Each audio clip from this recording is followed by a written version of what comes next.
formally introduce you, but Dr. Fox is here. I can't believe, I hate starting podcasts like with a formal introduction. Like it's always better to just roll into a conversation. We had like a 3 minute pre-recording convo, but Dr. Fox, you just appeared on my radar out of nowhere, and so glad I got to connect with you. And you've been running a site. Can you tell us a little bit about your site? Like it's actually pretty Yeah, crazy how many providers you have working with you. yeah. It's Hi, amazing. Dan. Thanks for having me on. No, I am the director of research at the second largest multi-specialty clinic in the state.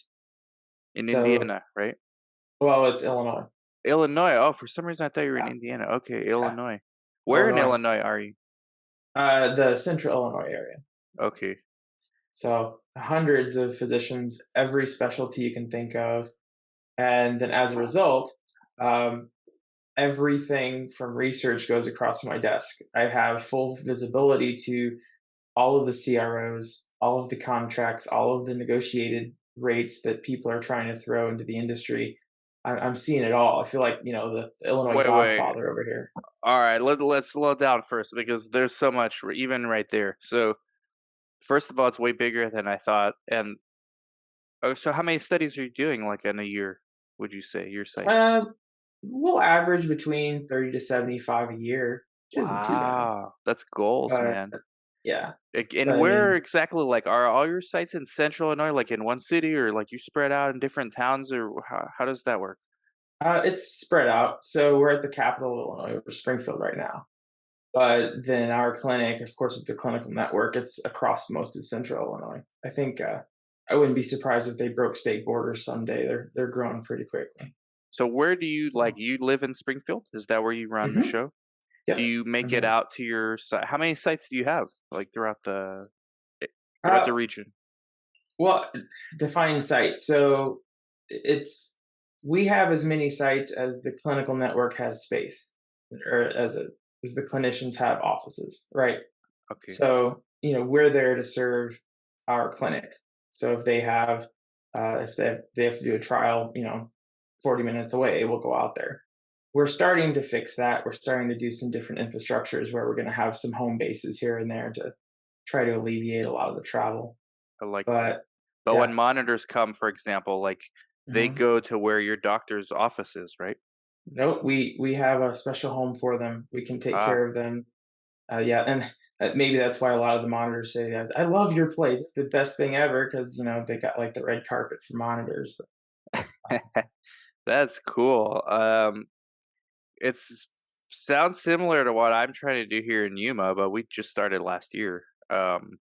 But we already have like 3 sites. Like you say, how do you define a site? We have 3 sites, but one Mhm. like main site, but we don't even have our own place yet. Like we're that new. We're just in Oh 3 man, different doctor offices, but one of them happens to be bigger, so that's our home base. You've got to start somewhere. So Mhm. is that Mhm. how are your sites doing? Your trials doing pretty well? Doing Yeah, okay? I got 5 studies now. I moved out here July 2021. So it's just over a year. I just hired my first 2 coordinators 4 months ago. Research hmm naive. I really only needed 1, but the second one came through, and you don't get talent like that in Yuma. Like, Yep. so I hired Yep. her. Pick it up So when you got it. Yep. we're overstaffed, but I've been training them these last 3, 4 months. We're about to start a new study, which I'm really excited about. So we only have like 3 studies we can actually enroll on right now. hmm We have the first one I got is one I should have never taken, but because it's the first one, maybe we can talk about how some of these studies really suck. hmm But beggars couldn't be choosers, and I took it just to give my PI experience, if Yep. nothing else. But we cannot. The sponsor's not working with us. We had a dermatologist that didn't want to do it anymore, and that's a necessary sub I we needed. And I Yep. found another sub I, but they don't. The sponsor doesn't want to add them, so like they don't care, man. And that's a 90% screen fail rate in that study. Did you get any patients on 5 screen fails. 5 screen fails? And I haven't Yep. billed for the screen fails yet because I don't know. I just didn't feel like doing it, but I don't think we're Oh gonna man. randomize. We're not gonna randomize Oh. in that one. Well, it sounds like they were handing you a pretty tricky trial to begin with. Oh yeah. Yeah, it's one that Yeah. if it came today, I wouldn't take it, but since it came at the Yeah. time it did, I was like, "Awesome." And that Yep. startup fee paid for the first employee Yep. and non-refundable, so sometimes things do work out in our favor, although Mhm. you don't like to take those studies as a side owner, but it's just the reality of it. Yeah. Well, it's always a risk assessment, right? Not just the trial dynamics and the development of the trial, but also like the sponsor behaviors Mhm. and the risk assessment for them. Man, It gets crazy. I've become such a fan of your posts, like you and Brad. Um, well, I knew Brad for a while, but you came out of nowhere. So, what was your decision to come out of the like behind the I don't know, like Of the shrouds? Like, veil. yeah, well, like why? Why? Because I know a lot of site owners doing like really well. You never hear about them, and that's how they want to keep Mhm. it. No, I so a lot of mine came from, I was here in Illinois for a while. I actually moved from Illinois to New Jersey, California, and then back to Illinois in a matter of about 2.5 years. Right. So I was all over the place. And the reason why I came back to Illinois was actually I had a daughter, she ended up passing away. And Oh, I'm sorry to hear so that. well, she passed away, but then here I am, the scientist at a research site driven by translational research because there's literally people dying because we don't have therapies for them. And I come here on this site and I am just infuriated. Like, what happens here and what you see at the clinical site level is exactly why we don't have these technologies. We could have had so many other Oh things my on the market gosh. So, now. that happened just recently, or like last year, or Uh, my daughter passed away on Christmas Day 2019, so a oh couple my years ago. gosh. But fortunately, like right before COVID, right? So it's really convenient for that. So Wow. when I came into the clinical research realm, I actually had the lens of industry. I was a project manager at Global Tech, Global Pharma. I was there and I knew exactly what happened on the other side. And then I see the garbage that's presented to clinical sites, and I'm thinking, what in the world's going on here? And at first I thought, well, maybe I'm just missing something, right? I'm thrown into the clinical site world. Maybe I'm missing something. Maybe they just do this process somewhere else. And it took about 2 years, 2.5 years, where I finally realized, no, they're just completely negligent and illegal toward sites. And something has to happen. So I started fighting back. I started fighting back on the payments. I started escalating. And finally, someone sent me an email one year saying, hey, vote for these SRS Eagle Awards. Vote for us because we're awesome. And I just sent him a blatant email back and I said, I will never vote for you. And here's why. And I had recorded cases and documents of every single time that they screwed my site over. What were some of the And the biggest reasons that you can remember? most of it was payments. Payments, 18 months long. We provide service for 18 months without pay. The bait and switches, regulat- regulatory amendments that were signed without legal authorization. It's just you name it, it Seriously, who's happened. signing? Who's signing it? Well, so what'll happen is the reg team is in a hurry to get the regulatory amendment signed on a protocol, right? Yeah. Oh, we got to get this protocol signed. Boom. Turns out it's like a 3-year extension on the protocol, and they don't have a legal document that protects that, right? So your legal document's only for a 2-year trial, and then the regs add 3 years, and so now you're just kind of doing research without a contract For free. for free. Or do they Yep. plan on paying you? That's Uh, never well, that I know of, that's never happened to me, but I need to look out for I that know now. you got to watch out for that. Wow. We just closed just now. We just closed a contract with a really big pharma company, and their regulatory amendment was signed in March, and they just now delivered the legal contract for our 2-year extension. It's mostly the big pharmas that do this stuff, no? Uh, Most of the time, it's the fragmented pharma, and so by fragment, I mean anyone who relies on CROs to do regulatory, and then some other teams doing clinical, and someone else is doing finance. They just don't talk to each other, Do you or blame they the do. CROs for this, or do you blame, like, sponsor? Fragmentation. It's not the CRO in general. It's just a bunch of teams with a bunch of ambitious goals that don't talk to each other. Mhm. So And the I sites are wouldn't, kinda like, "Hey, you know what? You're gonna yeah. do this anyway, so here you go." Well, I mean, for us, it's we have patients' lives on the line. We have therapies online. These patients are on a trial. We've got to take care of them. And so I think a lot of times with sites, they bite the bullet, they take the risk to make sure their patients are okay, and then we try to work everything out on the back end. That's true because even like when I had a patient recently that was we randomized according to protocol, everything was fine. Mhm. And the next day, sponsor said, "Hey, it's not your fault, but our central ECG reader manually calculated the QTC and said it's now over the threshold, so take her out." Oh my gosh. Yeah, but on paper it was fine. QTC was fine. NCS it was fine.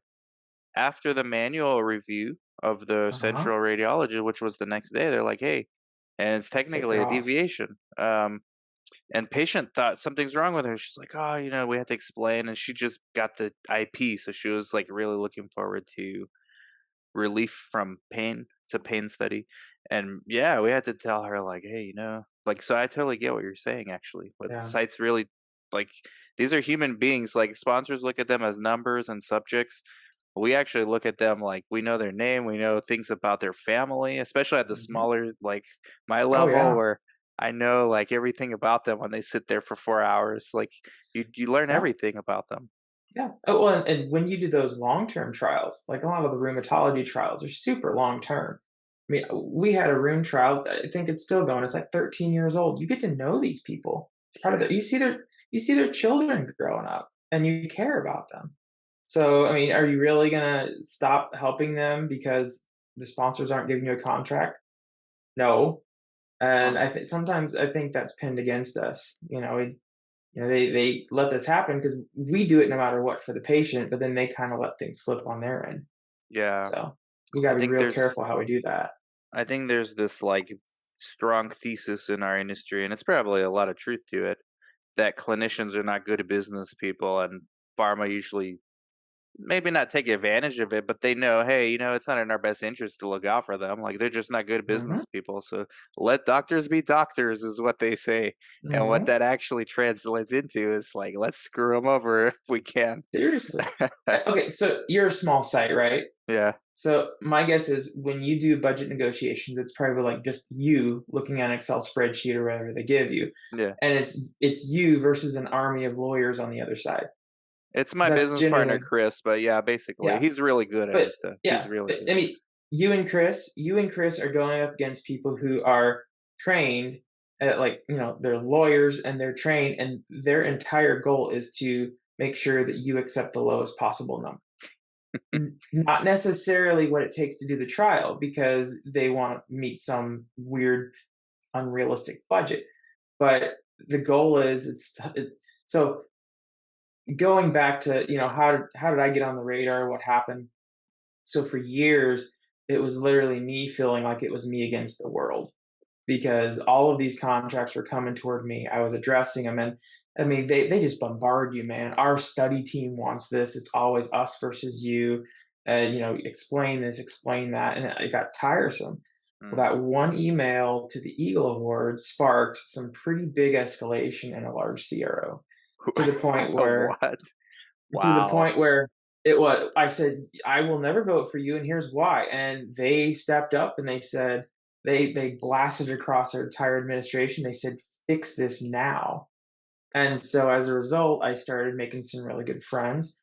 And one of those friends in the CRO world says, "You really need to talk to SCRS. You really need to talk to SCRS." So I started talking to SCRS.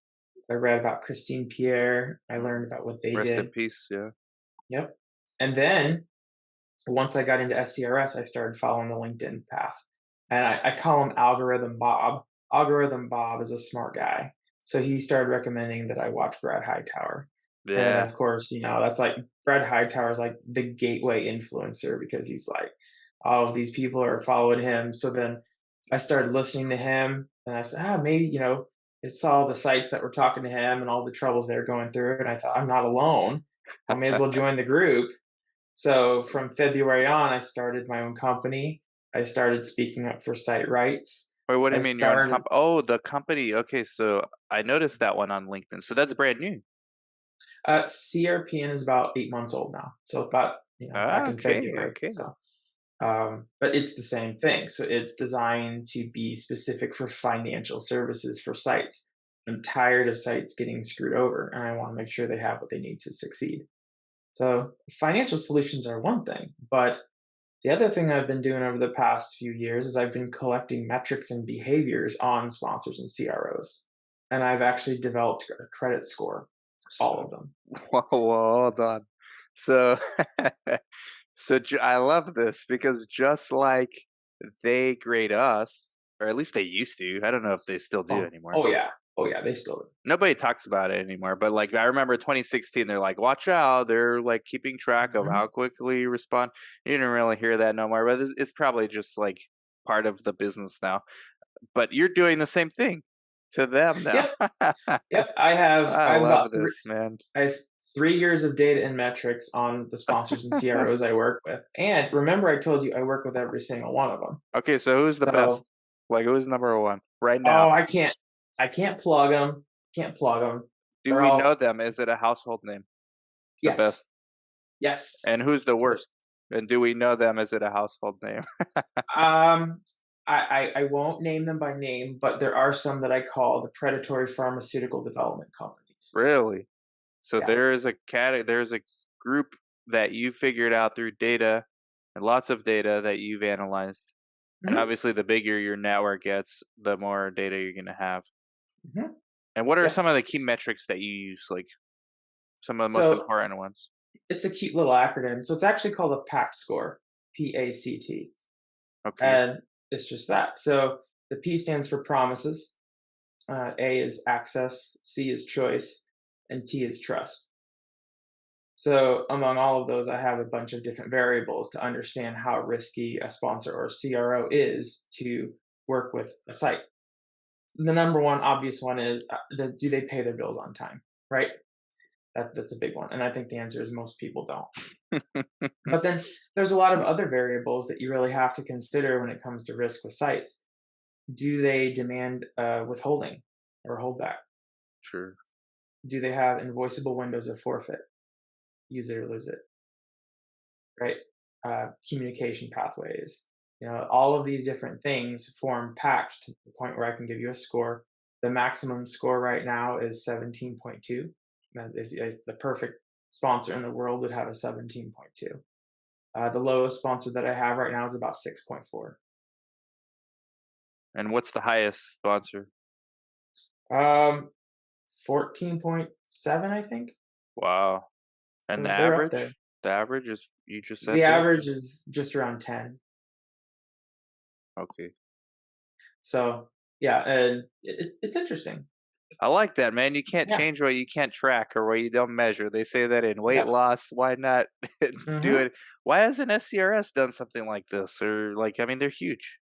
Well, that's interesting. So maybe we can talk about working with SCRS to do this sometime. I think that they're working more toward a guidance of a lot of things, not necessarily metrics. I Yeah. mean, given they take those site landscape surveys every year, they have percentages. They survey the sites. It's very possible that if willing, they could help us to collect metrics impact score, just so we can have a good and comprehensive number. And I tell it to the sponsors like a wearable, right? Sometimes when we get biometrics, we don't like what it has to say, Hmm. but it helps us to be better, right? You don't like Yeah. that. See what I mean? So if you Yep. really want to make something better, first let's measure it. Let's see where we're at, and then let's try to figure out ways to make it better.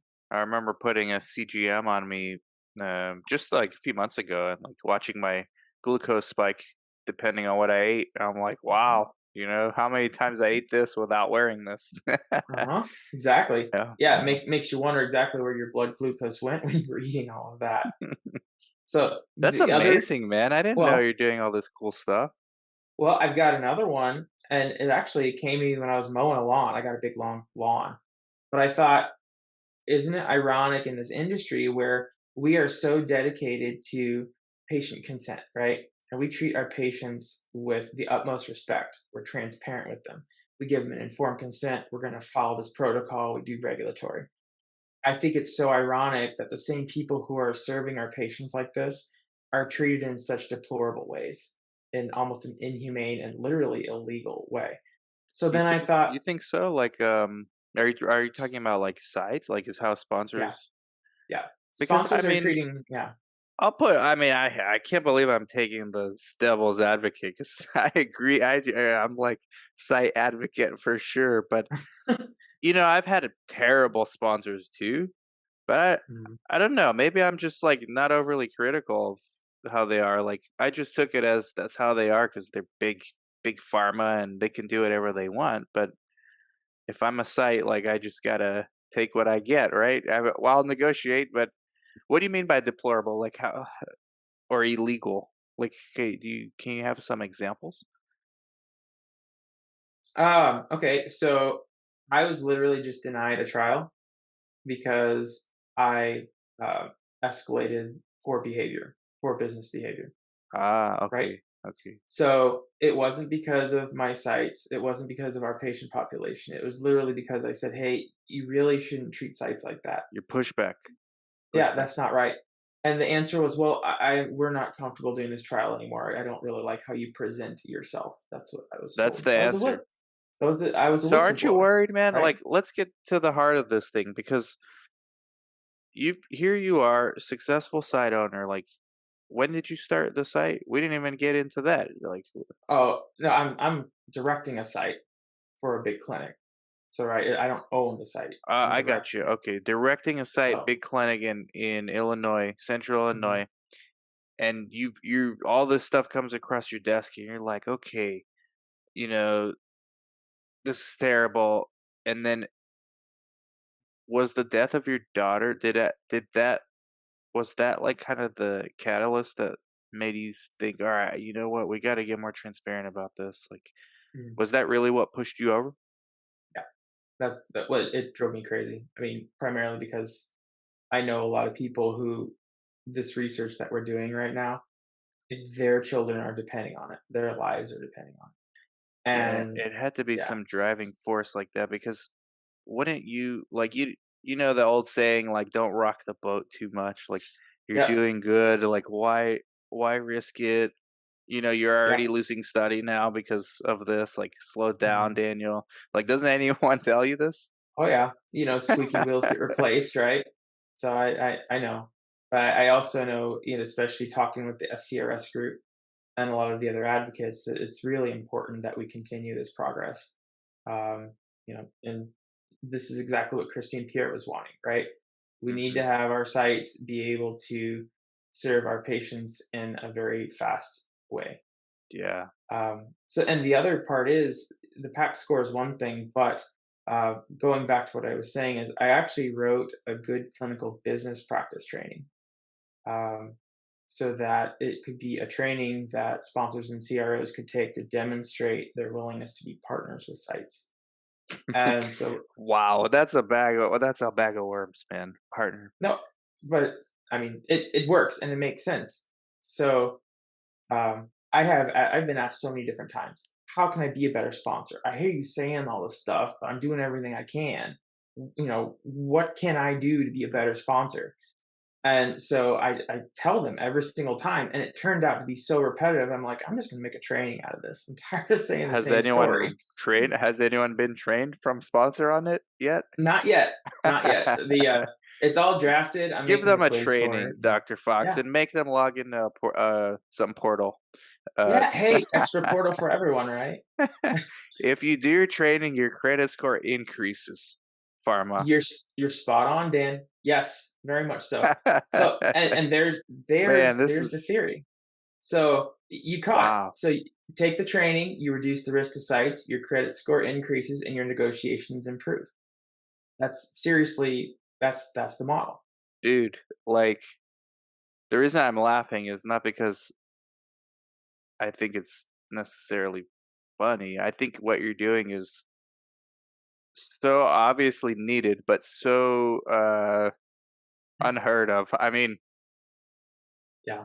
I've just been used to taking it from sponsor, like whatever they say. All right, give me a study, like, and you're like pushing back. I've never seen this before. Even Brad doesn't do this. Well, I can tell you about it later, but CRPN is their financial solution is actually a lot different than a lot of the things that you might have seen. but it's essentially applying the language of healthcare into the world of research, the language of financial healthcare.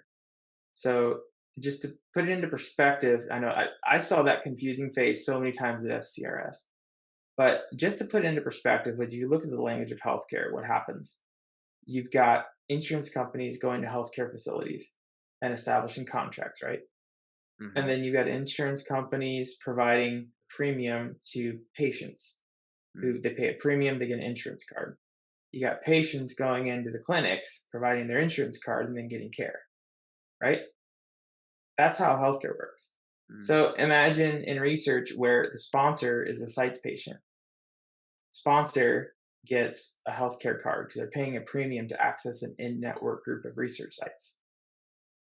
So CRPN has contracts with each of those sites. The sponsor gets a membership card. They come into your site, say, we're CRPN members, you're a CRPN site partner.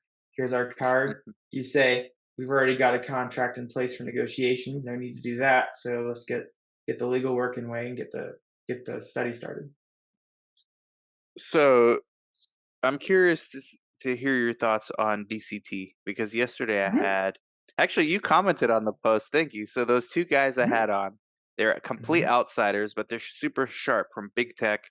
Yep. They came in, we ended up talking about DCT, and they're like, "Oh, we're so confused what that means." I was like, "Don't worry, we are too." I believe, and this is where I get like super skeptical and cynical of big pharma. I'm not like a fan or advocate of big pharma at all. Mm-hmm, They want to replace sites despite what they say. All right, this is nonsense, man. Come on. You think that we're sites are their partners because they like us? No, they have to. There's no other way they're going to get access to patients without mm-hmm. us. DCT virtual trials was at first. Remember that came before DCT. The Yep. buzz was virtual trials. That was a more direct way of saying, "Hey, sites, piss off. You know this is coming. Like we're gonna get our patients through some network. Some algorithm's gonna give us patients." They realize it doesn't happen without doctors Mm-hmm, and actual clinicians in the community providing care, bringing research as part of what they do. That's the best way to get patients.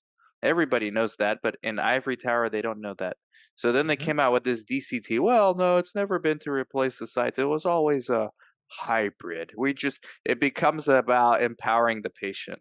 When in reality, they're overburdening patients with more e-pros than they've ever had. I could go on forever about this. So, what are your thoughts on this whole thing? Like, do you agree with me? Am I wrong? Right? Do you have like a different angle? First challenge for you, Dan. I could show you the PowerPoint someday, but everyone can go to etrade.com, right? It's just, it's all public knowledge. Go to etrade.com and look up across the window of COVID, December 2019 to December 2021, right? Mhm. Look up the Dow Jones as a comparator and three of your favorite large CROs. I'm not going to name them, but All of them. yeah, that's your challenge. And I've got the printout on a slide somewhere, but do that sometime and you'll see what happens. And spoiler alert, what happened is by the end of December 2021, all of those large global CROs were literally twice the value of the Dow Jones. Twice the Mhm. value. That was huge, right? And you look at all the quotes from the sponsor, or the CROs, the CEOs of the CROs, right? Oh, world record year, man. We're doing great. This is great. Mhm. Life's good. And then you move over to the site side where you can quote a lot of things from the groups like ACRP and SCRS and a lot of those where we're still near the 60% mark where most sites don't have more than 90 days cash on hand, Mhm. right? Mhm. Mhm. Um, August 2020, when COVID was really bad, just over 33% of sites across ACRP's surveyed groups considered permanent closure, Mhm. right? They're suffering. A lot of those groups are happening. It's very possible that sites are being starved, maybe intentionally, as a result, if we starve them out to justify going straight to the patients. So you think, wow, I never even thought about that, like that added layer. Because Yeah. I mean, I know like we have a unofficial site network. We have like a monthly subscription we help sites get. studies. We help them do their budgets. We should probably collab on something soon. But Hmm. like, there's budget aspect, there's SOP, like shoulder to cry on all that stuff. It's we do that, and the majority of our clients have done really well last year. Like if you could have survived that 2020 like initial onslaught, like you brought up, Yeah. like you've kind of grown, maybe not at the same rate as the CROs, but you've also done well for Hmm. yourself. Um, but you're saying that there was maybe an attempt to suffocate the sites and it didn't work. But wouldn't you know it, as soon as the sites are suffering because we're not getting paid by the CROs, that's when DCTs came up and running. Yeah, If man, you, I you're a mean, if you, genius, Dr. Fox. well, you just, I mean, now we're talking like conspiracy theory Well, stuff yeah, here. I'm we're not. like Alex Jones. You can get me banned on YouTube. I know I'm gonna get like a laser pointer on my head, but it's, you just put three and two together and you get a crazy number. But I mean, it's possible. But here's the thing: when Interesting. DCTs are up and running, and my first reaction was, and I was on a number of the advisory groups, but my first reaction was, you need to fix the infrastructure you have before you layer this. Get it? The technology could allow you to expand enrollment. I understand it, but you're building it on a shaky foundation. You're not even keeping the promises that you have now with a one party agreement. What do you think is going to happen when you have a 13-party agreement? It's just not going to work. So Mhm. you're building it on a poor infrastructure. Yeah, you think Nobody these listened to tech me. you think these tech companies that are burning at, like, incredible rates and their funding is completely dried up in 2022 are gonna wait 180 days for a payment? Hell Nope, no, they're gonna pull the plug on that so nope. fast. Mhm, mhm. So anyway, things are very frustrating at the site level, and it's Yeah. frustrating from an industry level. But it's always been As that way, you know? Like, do you think it's it has gotten better been, since, no, no, no? it has gotten far, far worse. There are even in 2009. I don't know if you follow Robert Califf. He's our current FDA commissioner, and I Yeah, have dude. highest respects for him. 2009, he wrote an article that was talking about financial insolvency for clinical sites and how we really need to make sure that they have what they need to do their research. So I remember they've those been, times, yeah.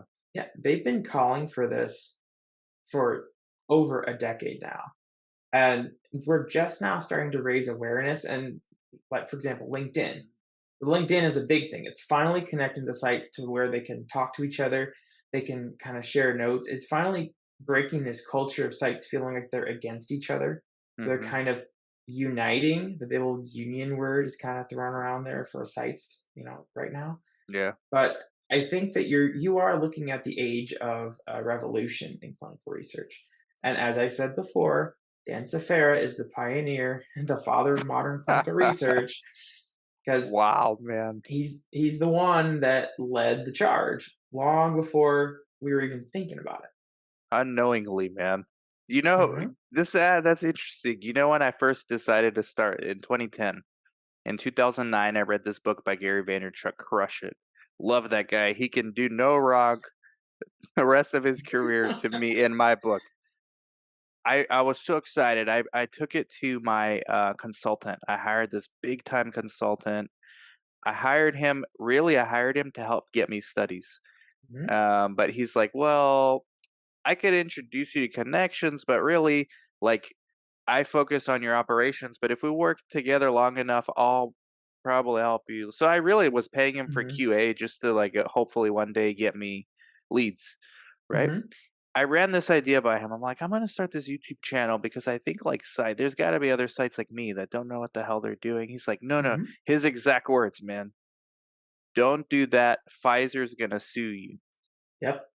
Yep. That fear, and that it didn't stop me. I was like, I thought about it. I'm like, well, this guy obviously knows a lot more than I do, but it doesn't sound right. And if they do, I'm just gonna use that as leverage because I think Hmm. YouTube's stronger than Pfizer lawsuit.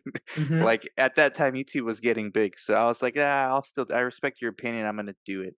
But a lot of sites have that mentality. Like people are telling them, hey, take it easy, man. Yep. Like Dr. Yep. Fox, what are you doing? Like calm down, man. These you don't want to bark up that tree. That Yeah. tree will fall on you, like Yeah. Jay-Z said. Yep. You don't want to blacklist yourself. Mm. And I've had a lot of people say you got to be real careful. And I don't know if you read my LinkedIn messages or the Most of forums, them, but most of them. uh, they've softened since the beginning, and they've become a little more tactful, a little more positive. Mm. There's still some concern, there's still some frustration that goes through it, but a lot of it, and I do make it a goal. If I do raise a concern, I want to at least propose a solution at the end. I don't want it to leave at frustration. Bad taste. Yeah. The goal is I want to introduce the problem, and then I want a possibility. I want a solution. And that kind of forces me because you can't live in negativity forever. You just No, can't. no, but that's what But works on LinkedIn. yeah, it's Negativity works. well, people, toxicity gives you a high. Anger is a high. All that adrenaline, it's good, but it's not where you want to end. Which is Mhm. why I made that Christmas song. I don't know if you saw the Christmas song, Um, but yeah, I saw, man. I'm sorry, I couldn't do we're yours was great, but, like, the one that you're or is that announced? Like, never mind. Maybe I shouldn't say anything. yeah. Hint, hint. No, we'll Yeah, talk. okay. We'll wait for that one, guys. Uh It's huh. gonna be big time. Follow everybody, go follow Dr. Fox for sure, especially Yep. on LinkedIn. Oh yeah. Yeah. No. On that note, I'm here for clinical research. I'm here as a servant. If I don't want them to shut me down. I just want to be that positive site source that the sites can look for. Someone else is speaking up. Maybe I could speak up, but I also want to be that positive collaborator for sponsors and CROs. We're the sites. We're here to help you. We Well, want to make sure that your research is performed perfectly, and I want to. I'm here to help. I like what you're doing, I respect it. So here's my it's not a pushback, but it's a observations from 17 years now.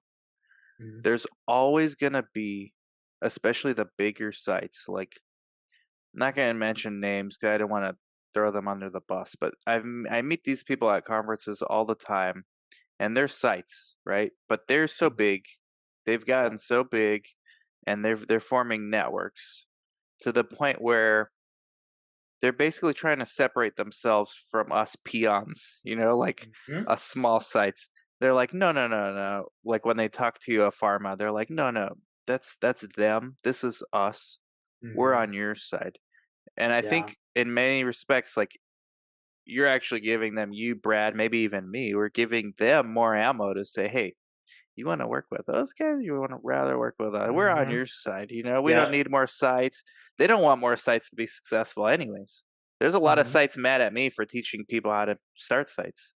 They're Yeah. like, no, no, we don't want more competition. So there's that clashing Gosh. mentality of established sites versus you, Brad, maybe me, throw me in there too. Like somebody, maybe we both win. I don't know what's gonna happen, but like, aren't you afraid? Like, do you know what I'm talking about? First of all, Oh yeah. Yeah. So you don't want to cast yourself as some kind of an outcast or rebel. You don't want to be that person that nobody wants to work with, too late. right? Too late. Yeah. But I mean, it's becoming more and more positive. So prime Mm. example, I just got the offer. Sponsor wants to join CRPN as a member. The very first Sponsor. sponsor. A sponsor. So they finally saw it. They said, "We see what you're doing. We understand what you're doing." CRPN's overall goal is to reduce the cost of research completely. Mhm. And so sponsors love it. Mm. Fast, time efficient. We don't have to worry about all this back and forth with sites on contracts. We can come in, get our research done, and get out. We can save a bunch of money. They're loving it. So, that would be kind of Mm. like that's what I'm trying to do to offer. And as far as the big sites go, it's disappointing that they're not looking at patient populations as the only reason why we're here. If we're going to Oh, get the yeah, they're enrollment and beyond you're that. not, I it's mean, like, these guys are beyond that. yeah, that's unfortunate. That's Yeah. unfortunate. They Maybe won't they're, say they're beyond that, but the way they talk is, yeah. um don't you get a lot of pushback also like, "Oh, well, how are we've done SMOs in the past. What are you how is this different?"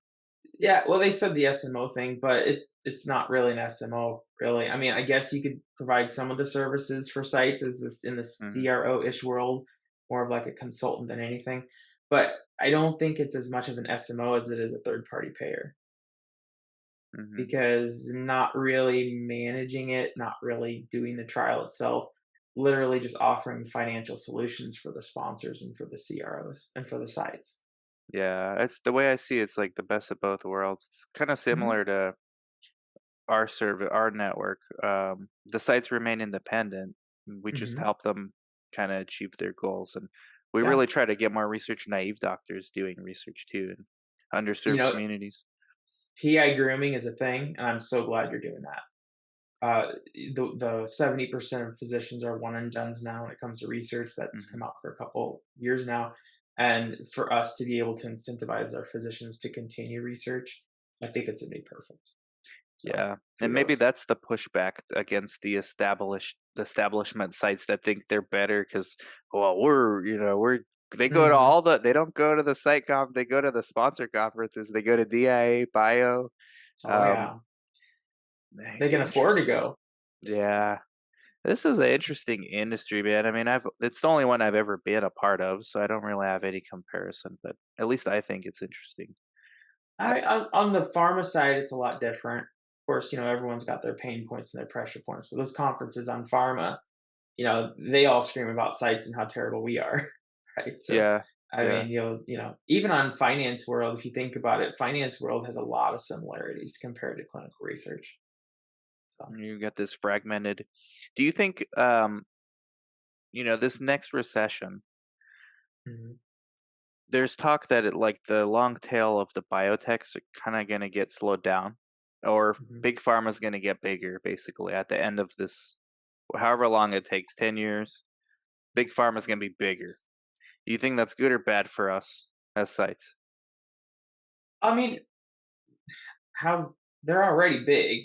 They're They're some of going the to biggest in the get world. bigger. I mean, if they're going to get bigger, what would be the impact of them being bigger now compared to then? I mean, they can already buy the world. I'm not sure if pharma getting bigger is really going to result in a consequence for any of us. I think so because right now, like the majority of this, let's see, I have 5 studies, right?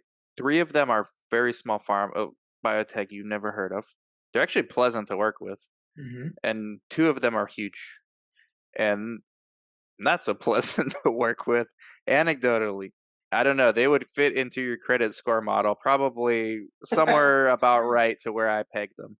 Hmm. Um, if you eliminate the smaller ones, in my opinion, you're just all your experiences now become, well, first of all, less competition, right? So I can tell Pfizer, hey, no, I don't want your arthritis study right now, or I'm not that desperate for your OA study because I have Hmm. another one and I'm very happy with the sponsor I have. Yep. So we'll rather just give them more patients than accept your crappy budget and Yep. terms for for the opportunity to work with you. But if that Hmm. goes away, we kind of lose leverage as sites, in my opinion.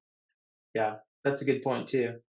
So you're saying like the bigger they get, the less leverage we might have just to kind of assign slots to the trials. Of course, knowing Pfizer, they may just go buy that pharma company that you're working Well, with they and have it will. become They will. theirs. Yeah, they will. Me and my PI joke about this all the time. Let's work with these companies before they get acquired and get corrupted. That's Seriously. literally what we say. Yep. Yep. Yep. Yeah. Well, so yeah, that's a good point. As far as supply and demand goes, if you increase the pressure over on the sponsor side, that could influence us. But then, you also have to look at like the condensation of research sites as well. Like you said, these big networks that are coming through, they're starting to gobble up all the sites. What's it going to look? It's maybe it's just them working with the really big pharma That's what I'm in a worried. few That's years. what I'm worried. That's my fear. Yeah, so it's just they keep getting gobbled up. So Because do you I remember the preferred site model? Like in '09, mhm, 2010, at the end of that last recession, right? You heard of that a lot. Like you didn't hear virtual mhm, trial or anything. It was before that, but you heard preferred site network. I was like, what the hell is that? yep. I kept hearing from colleagues, aren't you a preferred site for IQVIA? I'm like, I don't Oh know. We yeah, do a lot of studies with them, but yeah. what does that mean? And they're like, no, no, Dan, that means you're not in the it crowd. Don't worry about it. Mm, You're not a preferred site. I was like, no. the hell is that? And then it just kind of went away. Wow. Well, and now we've got what the SIPs, right? You've Hmm. got Hmm. the all of those things, and I guess that turns into kind of like a push. Because you remember when SIP came out, you were only getting it by invitation. Yes. I don't know if you remember that. So Yes. the preferred site actually just turned into something a little more virtual. Exactly, and that And I, that so if, came at the end of that last recession too, so mhm. history rhymes, you know? Yeah. Well, and you have sites all over the place saying, "Where am I going to get trials? I don't know where to get trials. How do I fill my pipeline?" Right? Mhm. That's one of the big things that I hear from a lot of my sites, and that's we'll get there. We'll get on that networking place. Maybe CRPN is turning into a preferred sponsor business I model. think so, I think that's, like, the solution, so Yeah, stuff like that, like, site networks really have become the new SMO, but, like, best of yeah, both worlds. yeah. I agree.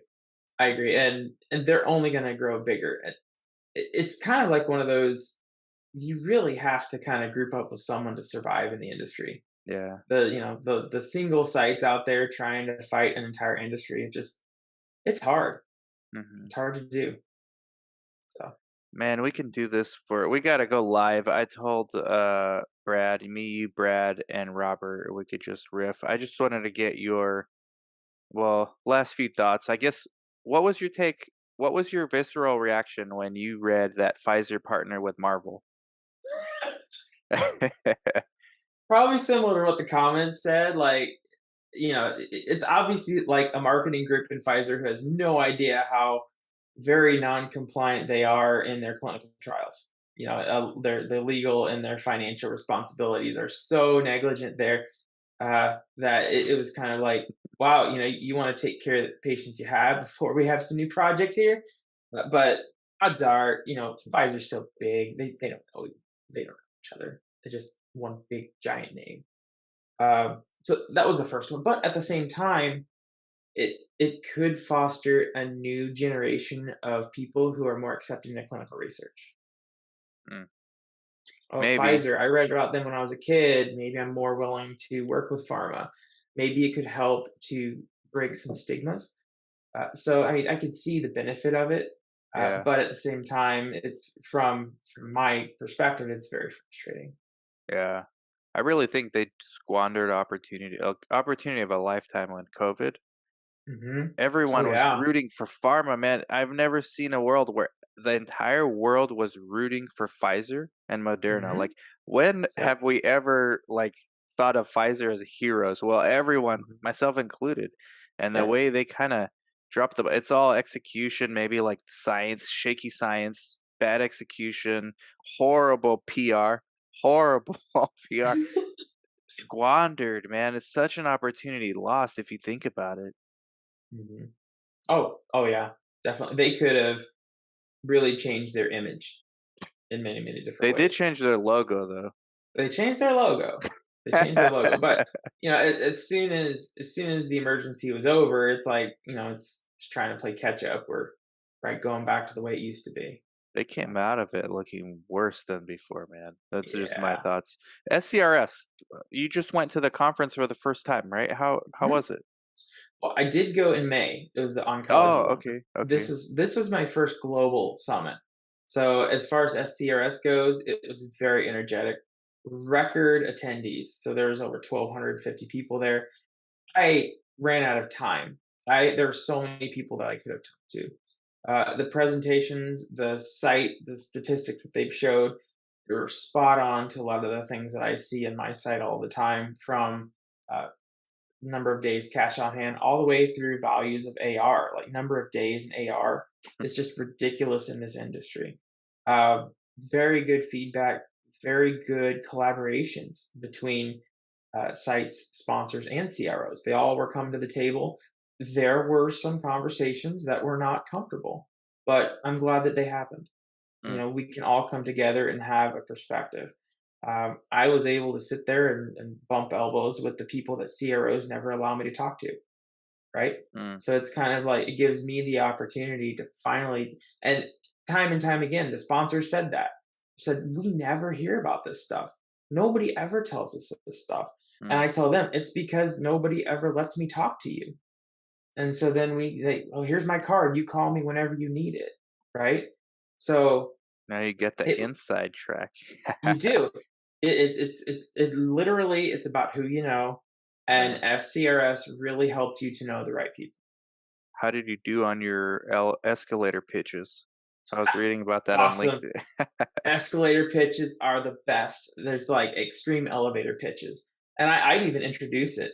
Go up to them and say, okay, escalator pitch, go. This is who I am. This is what I do. What about you? Okay, you want to work together? Sometimes yes, Anyone sometimes no. say, Here's my "Get away plan. from me, you're weird," or no? Yeah. Yeah?